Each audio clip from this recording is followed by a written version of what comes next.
Santé, restitution de la mission d'audit réalisée au Centre national de transfusion sanguine. Une restitution suivie de la remise du rapport provisoire au ministre de la Santé publique et de la Population. Le reportage Marie-Josée Ndombi et Richard Moubiwa.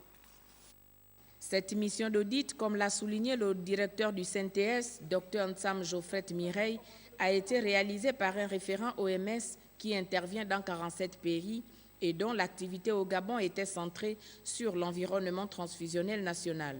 Après cette présentation du docteur André Loua, le représentant de l'OMS se dit très édifié.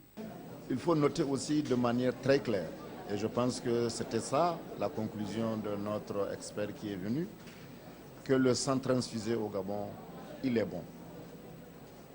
Il répond aux normes. La première chose que je veux aussi relever, et c'est notre faiblesse, qui se retrouve un peu partout dans les centres de transfusion sanguine, c'est la disparité ou les déséquilibres qu'on trouve entre le centre, ce qui se passe dans les capitales nationales et les provinces. Et je pense qu'il a conclu par disant que le Gabon, ce n'est pas seulement Libreville, il faut qu'on pense à toutes nos provinces.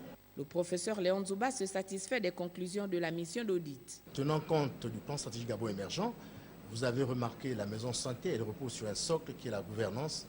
Et cette gouvernance repose sur des textes. Naturellement, pour renforcer la crédibilité du CNTS, pour renforcer le fonctionnement du CNTS, pour renforcer, si vous voulez, l'assurance auprès des populations, l'assurance auprès d'autres personnes, pas forcément les Gabonais, parce que ce sang, on peut le vendre à l'extérieur. Aujourd'hui, ce produit est vendu en dehors des frontières gabonaises. Donc pour assurer tout cela, nous devrons l'encadrer par des textes juridiques bien précis. Ces textes qui vont permettre, premièrement, le bon fonctionnement, deuxièmement, le financement et troisièmement, l'assurance de toute la population.